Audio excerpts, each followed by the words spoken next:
प्रेमाची गोष्ट या मालिकेच्या आजच्या भागात आपण पाहणार आहोत. हर्ष मुक्ताला म्हणत असतो, सावनीने एवढा मोठा कांड करून सुद्धा सागर तिलाच प्रोटेक्ट करतोय. तर मुक्ता त्याला म्हणते, एवढं जास्त बोलण्याचे तुम्हाला खूप पैसे मिळत असतील ना? हा एकच मुद्दा आपण केवढ्या शब्दामध्ये मांडतच राहता तुम्ही. तर हर्ष म्हणतो, मी काय बोलतोय याची लगेच तुम्हाला किंमत कळली. तुम्हाला सुद्धा इंटरेस्ट वाटेल मी काय बोलतो त्यात. बाकी काही गोष्टी माणूस पैसे मिळत नसताना सुद्धा का करतो, कोणासाठी करतो याची उत्तरं नसतात ना. म्हणजे मी तुमच्याकडे तुमची मदत करायला का येतोय हे मला माहीत नाही. सागर उठ सूट सावनीकडे का जातो मला माहीत नाही. इतकं सगळं होऊन सुद्धा तो सावनीशी लॉयल का आहे? सावनीने एवढं मोठं कांड करून सुद्धा सागर तिला का प्रोटेक्ट करतोय? तर मुक्ता म्हणते, हा प्रोटेक्ट शब्द तुम्ही सारखं वापरता. नेमकं सागर सावनीला कोणत्या गोष्टीपासून प्रोटेक्ट करतायत? तर हर्ष उठून म्हणतो, लॉ, कायदा, पोलीस. तुमचा राग, तिरस्कार या सगळ्यापासून वाचवतोय तो तिला. ती नखरे करते आणि त्याला भुरळ पडते. वेडा झालाय सागर तुमचा. तर मुक्ता उठून म्हणते, इनफ. सागर सावनीला का वाचवतायत हे जर तुम्हाला सरळ सांगायचं नसेल ना तर आपण इथे थांबूयात. तुम्ही नाही इथून जाणार, मी सिक्युरिटीवाल्यालाच बोलवते. तर हर्ष मुक्ताला थांबवतो आणि म्हणतो, सागरला माहिती आहे तुमच्या आईच्या ॲक्सिडेंटला कोण जबाबदार आहे ते. तर मुक्ता म्हणते, व्हॉट नॉनसेन्स, काय बोलताय? तर हर्ष म्हणतो, हो पण सागरने तुम्हाला सांगितलं नाही. हेच म्हणत होतो मी, विश्वास. आता कुठे गेला तुमचा विश्वास? हे ऐकून तर मुक्ताला धक्काच बसतो. तर हर्ष म्हणतो, आत्ता तुमच्या मनात जो विचार येतोय ना तो एकदम परफेक्ट आहे. तुमच्या आईचा ॲक्सिडेंट घडवून आणणारी व्यक्ती एक स्त्री होती आणि त्या स्त्रीचं नाव? तर मुक्ता म्हणते, सावनी. तर हर्ष म्हणतो, सही जवाब. सावनीमुळेच तुमच्या आईचा ॲक्सिडेंट झालाय आणि सागर तिलाच वाचवण्यासाठी हे सगळं करतोय.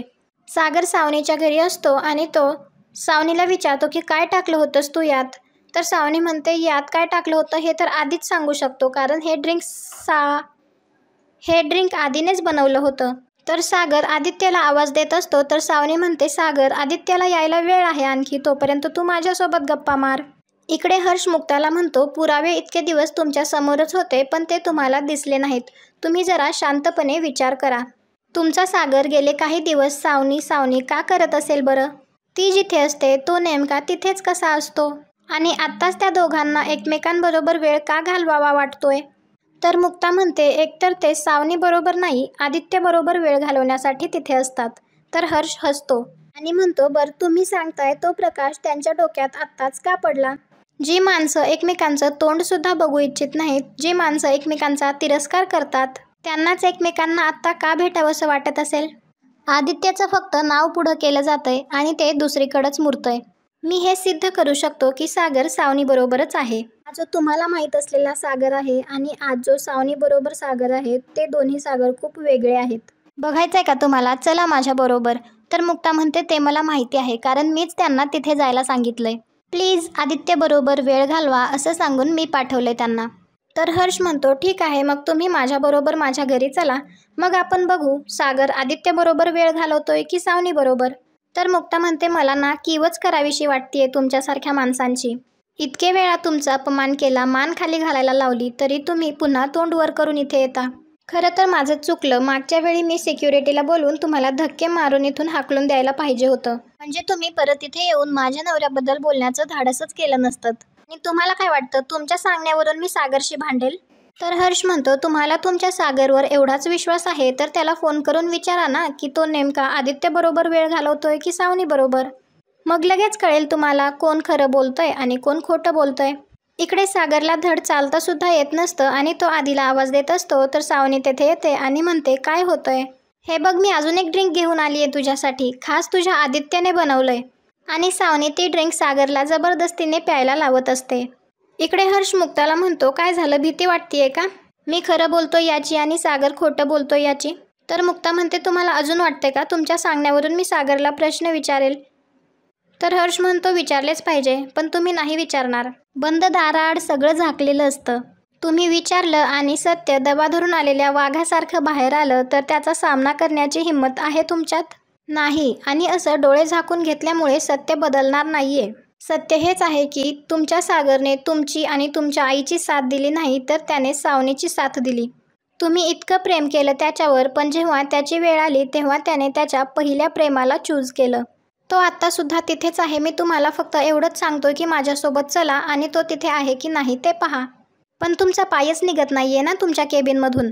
तुमच्या डोळ्यांवर सागरच्या प्रेमाची पट्टी आहे. त्यापुढे काही असेल असं तुम्हाला वाटतच नाही. तुम्हाला सत्य जाणूनच घ्यायचं नाही. सत्य पचवण्याची तुमच्यात ताकद नाही, कारण तुम्हाला त्या सत्याचा त्रास होईल. सावनी सागरच्या जवळ जाण्याचा प्रयत्न करत असते. सावनी म्हणते, तुला तर पुढं करायची सवय होती ना सागर, मग तू का लांब लांब पळतोयस? तुझी पहिली बायको, तुझं पहिलं प्रेम, आणि हा बघ तुझ्या आवडीचा ड्रेस, तुझा फेवरेट कलर, तुझा फेवरेट ड्रेस. आठवतंय का आपण बाहेर जातोय असं खोटं सांगून तू हा ड्रेस घेऊन आला होतास. तेव्हा घरी कोणीच नव्हतं, पण घरचे आल्यामुळे त्यांच्यापासून लपण्यासाठी तू मला एका छोट्या जागी घेऊन गेला होतास. फक्त यू अँड मी. आणि बघ ना, आता ही सिच्युएशन तीच आहे. फक्त यू अँड मी. मग आता का पळतोयस तू? असं म्हणत म्हणत ती सागरच्या जवळ जाण्याचा प्रयत्न करत असते. इकडे हर्ष मुक्ताला म्हणतो, ठीक आहे, तुमचा विश्वास जिंकला, पण आज जेव्हा सागर तुमच्या घरी येणार नाही, तुमचा फोन घेणार नाही, तेव्हा तुम्ही त्याला शोधत माझ्याच घरी येणार आहात ना? तर मुक्ता म्हणते, ते घरी का येणार नाहीत? तर हर्ष म्हणतो, मी जी कारणं तुम्हाला सांगितली ते तुम्हाला पटली नाहीत. तर हर्ष म्हणतो, डॉक्टर मुक्ता, गुंगी आहे तुमच्या डोळ्यांवर, जाग्या व्हा. गुंगीत झालेल्या जखमा नंतर फार त्रास देतात. तर मुक्ता म्हणते, ओके फाईन, तुमच्यावर विश्वास आहे म्हणून नाही, तर तुम्ही चुकीचे आहात हे सिद्ध करण्यासाठी मी तुमच्याबरोबर येते, चला. सावनी सागरला म्हणत असते, एकेकाळी तू माझ्या प्रेमात वेडा होतास, मी जे सांगेल तेच तू करत होतास. तर सागर म्हणतो, आधीला बोलव. तर सावनी म्हणते, आधीला काय करायचं? इथे आधीची मम्मा आहे आणि मी तुला सोडणार नाही आज सागर, फक्त तू, मी आणि आपल्या जुन्या आठवणी. मुक्ता तिच्या गाडीतून येत असते त्यावेळी तिला आठवतं की सागरने तिला शब्द दिला होता की तो त्या विश्वासाला कधीही तडा जाऊ देणार नाही. तर मुक्ता मनात विचार करते, मला दाखवून द्यायचंय त्या हर्षवर्धनला आणि सावनीला की एक मित्र म्हणून आणि एक नवरा म्हणून माझा सागरवर पूर्ण विश्वास आहे आणि सागर माझा विश्वास कधीच मोडणार नाहीत. जे काही हे दोघं सांगतायत ना ते सगळं नक्कीच खोटं असणार आहे. सावनी चेंज करून येते आणि मनात विचार करते, आत्तापर्यंत जे झालं ना ते फक्त ट्रेलर होता सागर, आता खरा पिक्चर चालू होईल आणि माझं ऑडियन्स येईलच इतक्यात. Mukta darling, welcome. सावनी सागरच्या जवळ जाण्याचा प्रयत्न करते तर मुक्ता तेथे येऊन सावनीला मोठ्याने ओरडते. तर हर्ष विचारतो, आदित्य कुठे आहे सावनी? तर सावनी म्हणते, आदी तर बाहेर गेलाय ना? तर हर्ष म्हणतो, बघितलं ना मुक्ता, आदित्यच्या नावाखाली सागर इथे माझ्या घरी येतो आणि ही थेरं करतो. आता तरी बसला का विश्वास? तर सावनी म्हणते, मी तरी काय करणार, अलीकडे आदित्य घरी नसतानाच सागर घरी येऊन बसतो. आणि मुक्ताला म्हणते, तू माझ्याकडे अशी रागाने काय बघतीयस? यात मी काय करू शकते? कदाचित सागर अजूनही माझ्यात त्याची जुनी सावनी शोधतोय बहुतेक, किंवा जे तुझ्याकडनं मिळत नाही ते प्रेम शोधत इथे येत असावा. तर मुक्ता सावनीच्या जोरात कानाखाली वाजवते आणि म्हणते, प्रेम हा इतका पवित्र शब्द उच्चारायची लायकी नाहीये तुमची. आणि तुम्ही मला सांगणार का माझा नवरा इथे का आलाय? जी बाई स्वतःच्या स्वार्थापोटी तिची नाती वापरते त्या बाईने मला नाही सांगायचं माझा नवरा इथे का आलाय. आणि हे सांगायला तुम्ही यांना पाठवलंत माझ्याकडे, हर्षला? यांच्या बोलण्यावर विश्वास ठेवेल मी असं वाटलं का तुम्हाला? मला ना आयुष्यात काय करायचं, कशावर विश्वास ठेवायचा, कशावर नाही हे कळतं, पण मला असं वाटायला लागलं की तुमचा बेसिक गोष्टी कळायचाच प्रॉब्लेम आहे काहीतरी. आत्ता लक्षात आलं माझ्या, मी सागर सई एकमेकांसोबत सुखात आहोत, सागर आणि आदित्यमधला दुरावा मिटलाय. हे सहन नाही झालं ना तुम्हाला? अंडरस्टँडेबल.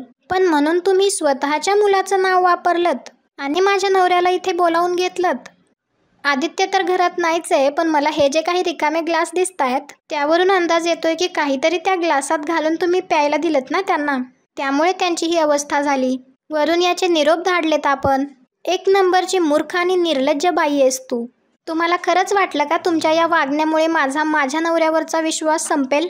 तुम्हाला त्याची इमेज डाऊन करायची आहे. मुळात त्या माणसाने ना तुमच्यावर प्रेम केलं होतं आणि ते निभावलं सुद्धा. आणि जेव्हा गोष्टी वर्क होत नाहीयेत हे कळलं ना तेव्हा तुमच्या इमेजला धक्का न लावता सागर त्यातून बाहेर आले. पण तुम्ही तर अजूनच चीप थराला चाललायत. सागरच्या बाबतीत इतके घाणेरडे विचार करताना लाज नाही वाटली का हो तुम्हाला? काय म्हणालात तुम्ही? सागरला जे प्रेम माझ्याकडून मिळत नाही ते प्रेम शोधायला ते तुमच्याकडे आले. फॅक्ट काय आहे माहिती आहे का? तुमच्याकडून त्यांना जी साथ मिळाली नाही ना त्या साथीसाठी, त्या आधारासाठी ते माझ्याकडे आले. जो घाव दिलात ना त्यांना तो माझ्याकडे येऊन भरून निघाला त्यांचा.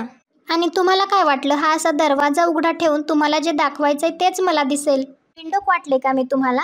या तुमच्या सगळ्या कारस्थानामुळे माझा सागरवरचा विश्वास डगमगेल असं वाटलं तुम्हाला?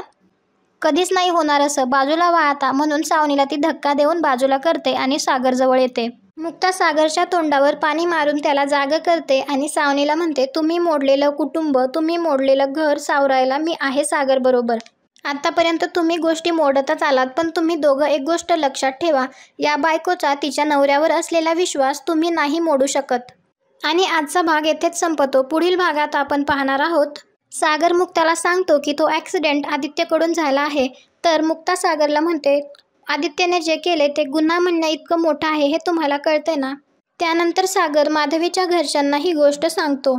तुम्हाला काय वाटतं, कसे रिॲक्ट करतील तिच्या घरचे, कमेंट करून नक्की सांगा. हा व्हिडिओ आवडला असेल तर व्हिडिओला लाईक करा, चॅनलला सबस्क्राईब करायला विसरू नका. भेटू उद्याच्या भागात.